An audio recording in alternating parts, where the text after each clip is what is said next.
Pronto ya no van a haber tintas, me han dicho más bien. Pero bueno, vamos a otro tema mucho más simpático, más agradable. Está con nosotras Rafael Santa Cruz. Bienvenido. Bienvenido, Rafael. Gracias. Un honor, un gusto. Después de años, además. Persigo por todas las casas. Nosotras te perseguimos a ti, nosotras te perseguimos. Pero has estado 4 años fuera del He Perú. estado 4 años fuera, sí, viniendo solamente una vez al año para lo del cajón. el Festival de Cajón. Claro, sí, claro que hacerlo ya es una Y cosa acá tradicional. nos ha traído además está. este compendio de lo mejor de los festivales. Sí, 3, grandes. 4 años. Son los 3, hemos hecho 4. Claro. Ahí son la grabación de los 3 primeros y nos vamos al 5 el próximo año.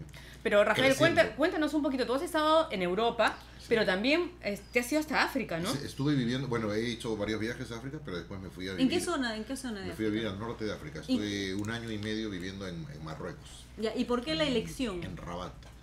Por varias cosas, desde un interés obviamente de conocer África y de vivir en África. Nosotros hablamos tanto de lo afroperuano. De lo afroperuano, claro. Y entonces en realidad era un poco así como que y realmente, haces agua, ¿no? y realmente Si- como si que no sabes un poco del asunto. Claro. Entonces Tienes que investigar y saber de qué estás hablando. Sí, Si y además la convivencia es hay gente además que ya no importante. quiere que le llamen negro, sino afrodescendiente. Cierto. Hay todo un Afroamericano, hay afroperuano, ese es el hay un rollo. tema, Sí, sí. que En no realidad es deberíamos un poco de ser- guachafería, ¿no? En realidad todos deberíamos ser peruanos. Claro, ¿no? O sea, todos eso somos es- peruanos y los que no tienen de lengua tienen de mandinga. Son Sí. humanos, ¿no? Sí, Al cierto, final, cierto. Claro. Pero tú sabes que para muchas cosas y a veces la gente, o sea, nos hemos acostumbrado además así a segmentar todo, ¿no? A hacer como especialidades, a etiquetar. Entonces, ¿qué etiqueta? Peruano, ya, pero ¿tú de dónde eres? Y como el Perú ciertamente también es tan variado, Claro. entonces soy músico peruano, ¿qué tocas? ¿Pero de dónde? Cumbia, chicha, música de la gente negra. Claro, que lo que haces pasa es que música nuestra lactosa. música es tan variada como nuestra comida. Sí, por Entonces, suerte. claro, no nos damos cuenta todavía. No nos damos cuenta. Claro, pero en la comida cabe hablar de la variedad porque es parte de la gracia, pero en los seres humanos la variedad No, es pero estar la música, otras en la cosas, música. otras un poco por la cosas, ¿no? Yo creo que, ¿sabes por qué pasa esto? Porque el pueblo afroperuano, obviamente, ha sido esclavizado durante mucho tiempo. Y esa esclavización lo que hace es que niega aportes. Entonces, cuando después tú quieres reivindicar, dices, no, esto es un aporte afroperuano. O sea, esto es un aporte de los negros peruanos. Claro. O de los No, afroperuanos. no es una cosa peruana. Claro. Entonces, Pero tú- finalmente es peruana porque se finalmente asimiló claro, y se convirtió en parte de lo nuestro, sí. ¿no? Lo que pasa es que cuando tratas de negar aportes o cuando quieren, hay gente además que tiene eso como casi como un principio, ¿no? De negar los aportes del otro. Claro. Sí. Entonces, cuando haces eso, tienes a veces que en realidad definir ciertas cosas que van a ayudar también a tu gente joven, ¿no? Porque si no parece, por ejemplo, que en el caso de los negros peruanos, en el caso de los afroperuanos, no aportamos nada. O sea, si tú ves un libro de historia del colegio, no te hablo ya de la universidad, del colegio, podría ir incluso a la universidad, Claro. no encuentras nada de los afroperuanos. El único momento en que se Es habla... la esclavitud. Claro. Ramón Castilla. Ramón Castilla, Ya y está. punto. No se habla además que hubo todo un negociado en esta abolición de la esclavitud, que había una serie de intereses económicos y tal. Bueno, pero en la misma medida menos se habla de la gente de la selva, por ejemplo. Sí, no existe. sí. Bueno, la selva es la gran incógnita. Claro, del la país nuestro, selva y la dejadez, no está en el Perú. Sí, Bueno, pero sí. es parte de la Cierto, estructura, sí. la estructura mental. Pero bueno, Va cambiando, ¿no? Va y hablando cambiando. de y- aportes, ¿cómo ves, me imagino que ya te lo han preguntado, cómo ves pues la incorporación de Susana Vaca al aparato público? O sea, ¿cómo lo es ves como- interesante. como Primero parte- yo creo primero que se ha se ha hecho ahí todo un, o sea, para los artistas fue interesante, ¿no? Tener Un un artista. artista dentro de, porque además siempre se hablaba de la Alguien gente que sepa de la intelectual, realidad, claro. que no es malo obviamente ser intelectual, pero que mucha gente desconocía lo que es la cultura viva, ¿no? Claro. O sea, estamos llenos de museos y de lugares de sitio y de huacas y etcétera, Sí, etcétera, sí. que es bien importante, es parte sustancial de nuestra historia, pero yo creo que el Perú tiene más un presente cultural, o sea, tan importante como su historia, o tal vez más, Por porque supuesto. está en constante evolución y evolución. en movimiento. Claro. Entonces, desde ese punto de vista, es sumamente importante tener un artista. Ciertamente, un artista, tal es el caso de Rubén Blades como ministro de Turismo, o el caso de Gilberto Gilberto Gil, Gil, ¿no? claro. Son artistas. Yo creo que ninguno de los dos está totalmente capacitado para ser ministro. O sea, creo que Pero casi ¿quién no nadie está? ¿Quién no capacitado para está? ser ministro de nada. Lo- Pero tienes que buscar, obviamente, gente que te asesore, o sea, técnicos, etcétera, etcétera, etcétera. Creo que hay una onda de desinformación y de animadversión a la chamba que puede estar haciendo Susana Vaca. El problema creo que fue este asunto de que tenía tantos conciertos y que no estaba casi nunca en su despacho, entonces ya pues mamita, te decides, o cantas o eres ministra, ¿no? Un par de declaraciones que de repente no venían al caso, ya que hablamos de evolución, esto de criticar las falditas de las danzantes del altiplano. Sí, también. Ahí hubo algo raro, o sea, yo no sé si es una crítica y quién deba decir hasta dónde llegan las faldas, creo que es una cuestión, totalmente personal. También es cierto que el nivel de evolución de una danza, de una expresión, muchas veces no se da por un interés real, sino por un interés comercial. Turístico. Entonces a veces la cosa se dispara tan rápido que la danza o el género musical perdió totalmente la esencia. Pero muchas veces el cuerpo femenino en muchas culturas es parte del atractivo. En el caso de las danzas afro mismas, ¿no? Claro, o sea, las falditas y todo, no desvirtúan la calidad musical. Creo que musical no, creo que de ejecución no, creo que hace que el espectáculo se convierta en otra cosa. O sea, por ejemplo, una de las cosas de las que no se ha hablado cuando se habla del tema pero de la danza afro, con una faldota tampoco se ve tan atractivo. En realidad se hizo así. Lo que se hacía normalmente era justamente la picardía de me levanto la falda, y era un poco como lo del siglo XVII, ¿no? Enseño el tobillo.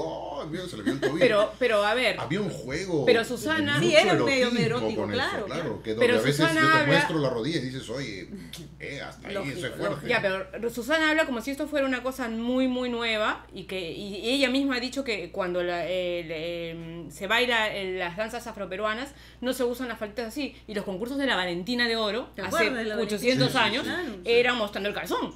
Ciertamente. ¿No? Lo cual no significaba que fuera parte de la tradición. Eso fue inventado. Pero en la esa tradición época. Claro, eso también se hizo una cosa tradicional.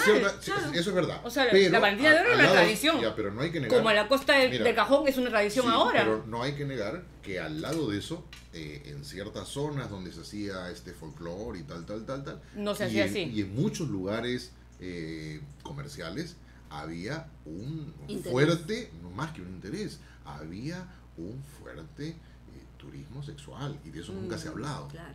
Porque no se quiere hablar. Entonces sí es cierto que yo me subo la falda, muestro más, y hay un tipo de gente que no le interesa nada la música, que lo que quiere es ir a levantarse esa negra. Y eso sucede en la sierra también. Claro, con estas danzas. Pero igual no hay que cuidarlo. Yo creo que hay que cuidarlo. Ahora, lo que ha hecho Susana es que a mí no me parece, yo creo que no está bien. Pero hace muchos años había una comisión en un ministerio que presidía José María Arguedas, que decía, esto no es folclore, era mucho más categórica, más aduana, mucho más tajante y mucho más severa. O sea que lo que ha dicho Susana es que, bueno, a ella no le parece. Pero yo igual le aconsejaría a Susana que se corte las faldas. Esos faldones que usa. No, a su edad no creo que sea muy atractivo, la verdad. ¿Qué eso es discriminación a la persona? No, pero ella se viste muy bien, está muy en su sitio. Pero fíjate, en todo caso, son temas que están alrededor del ministerio, alrededor de la ministra, no son relevantes. O sea, no son relevantes, claro. Es más importante la situación, por ejemplo, de Machu Picchu, la situación de que es un ministerio nuevo, pero que no tiene más recursos que lo que tenía la Cenicienta de los Entonces, claro, tú dices al final, qué bien, todos estamos contentos de que hay un ministerio de cultura, porque nuestra cultura es maravillosa, es genial, es gigantesca y todo es cultura. Pero mira que justo en una entrevista que le hicimos en la República, Rubén Blades dijo exactamente eso. O sea, cuando acababa de ser nombrada, Susana Baca dijo, ojalá que le den recursos. Y mira que hasta ahorita. Pero claro. No, hasta ahorita. O sea, que ella había vivido lo que ciertamente, bueno, ¿no? Claro. Ahí te encuentras en una situación donde quieres hacer muchas cosas y donde este país, que es maravilloso y tiene tanta cosa sensacional, tú dices, esto, una exposición del Perú que esté recorriendo Europa, otra que esté recorriendo América, otra por Asia, porque no todo es música, porque ella es cantante. Claro. Eso también se tiene que... Bueno, dejando a Susana y retomándola también un poco, cuéntanos un poquito de esta experiencia en África, porque una vez justamente Susana me contó que ella, cuando llegó a África, sí se dio cuenta que habían muchos instrumentos, por ejemplo, que eran los abuelos de los instrumentos que usan los negros peruanos. O sea, ¿se sienten como en casa? Y algunos géneros también. Creo que, o sea, es difícil decir como en casa. Uno quiere sentirse porque uno siempre busca su vínculo, y se siente algo diferente, porque me imagino que en esta onda de las raíces y todo, ¿Hay algo que trascienda lo racional, una cosa así, Yo- un vínculo telúrico? Sí, yo creo que lo más fuerte es que finalmente encuentras un espacio donde tú sientes que los presidentes, los militares, el 90% del pueblo, etcétera, etcétera, son todos de un grupo étnico. Claro. Aunque no Claro. luzcan igual que tú y aunque no hablen la misma lengua que tú y no tengan Son la misma mayoría. religión que tú. Claro, entonces tú dices, aquí pasa otra cosa, aquí la Es gente diferente. culturalmente es diferente. Claro. Pero después hay ciertos códigos artísticos, musicales, que son los mismos. Incluso te encuentras con gente, yo estuve, esto no fue en África, fue en Alemania, con un grupo de gente de Senegal y de 3 o 4 países de África. Nos juntamos para tocar con algunos músicos latinoamericanos y 2 peruanos, 2 afroperuanos, que éramos yo y un muchacho más que tocaba el cajón, que vive allá. Dije, mira, esta canción es un tema lento, etcétera, etcétera, y en realidad o sea, la letra es tanto compleja, pero el tema central es que habla de un toro que es peligroso. Y el tipo me queda mirando y me dice, nosotros en Senegal tenemos una canción que habla de un toro. Y que Es mata a la medio gente. mágico, ¿no? Sí, entonces Toromata. tú dices, no era el toro mata, no es la canción, No no es musicalmente no es hablando, pero parte de la temática es parte Claro, de la hay misma. cosas que tienen- Sí, sí. Ahora, en tú que has común. investigado el tema, la mayoría o el grueso de población negra peruana, ¿viene de qué zona de No de se África? sabe muy bien, pero es... Porque es diferente a la americana. Sí, es principalmente la zona de África Occidental. Ajá, Sí, es ya, la zona de ya, África ya. Occidental. O sea, es el África que da, el África, digamos, de la zona media, un poquito hacia el norte, del lado del Atlántico, Claro. que es donde casi toda la gente de América ha llegado. O sea, de todo el continente. Claro, claro. Es Ahora, básicamente cuando yo esa te zona. pregunto si te sientes como en casa, la pregunta va más, ¿en Perú te sientes más en casa que en África? Pero lógico. Obviamente, ¿no? Sí, claro, yo Lógico. soy peruano. Sí, Claro, soy claro. peruano No, más pero es que oscuro, pero sí. de repente uno, como tú dices, Sí. siente que la gran mayoría es como Sí, sí, uno sí, sí, y sí. se siente No, no, más, no, no. más identificado No, con lo no, que no, está allá y no, te no. quieres quedar. No, Perú es tu casa. ¿Tú cuánto Incluso tiempo has estado He estado en África año y medio. Año y medio. Sí. Pero, por ejemplo, La uno siempre comida. habla, eso justo iba a eso, uno siempre habla de la parte del norte de África, del Magreb, ¿no? Digamos, la parte que es, entre comillas, más árabe, Claro. con el resto de África que uno le llama el África negra. Primero que eso en realidad es un mito, Es porque hay un arbitrario. montón de presencia negra en esas zonas Ya. también, ¿no? Como había un montón de presencia negra en España, por ejemplo, antes de la Lógico. conquista. Claro, los ¿no? moros. Antes de la Claro. conquista, claro, con los moros. Entonces, pero tú llegas a Marruecos, en Marruecos tienen un dulce que las señoras lo echan a un aceite caliente y hacen una cosa así, parecida a esta, Como un picarón. un picarón gigante. Ya. No le echan miel, Ujú. pero, o sea, tú ves el plato y es como que decir, oye, a esa señora le salieron mal los picarones, los has hecho muy grandes. Claro, Claro. son parecidos, pero no son. Después tienen un montón de cosas que van, no necesariamente carne de corazón, pero son pedazos de carne Claro. que van insertados con un palo, el pincho moruno que le llaman en Claro, España, claro. que es moruno porque viene Porque de viene de toda los esa zona, moros toda esa y zona. tal. Claro. Después la comida que no necesariamente es picante, pero sí está cargada de condimentos. Hay platos que Parecido. tú puedes ver, tú dices, oye, eso lo pones en Pero Lima una carapulcra y no dices, encontraste. No encontré. No. Un caucao, no, una no. carapulcra. Esas sí son Ciertamente- adaptaciones Sí, locales. Tienen un origen social además, ¿no? Sí. Pero hay Claro. muchos platos que tú podrías decir esto pasa. O sea, nosotros tenemos muy, justo debido a esa diversidad de la que hablamos, tenemos muy buena comida. Claro. Pero hay otros sitios que en realidad también tienen muy rica comida y te empiezas a explicar, o sea, por qué. Por ejemplo, es- Nueva Orleans, que tiene Bueno, la mezcla, comida creol, claro. que también tiene que ver mucho con la comida Cierto, negra peruana. Cierto.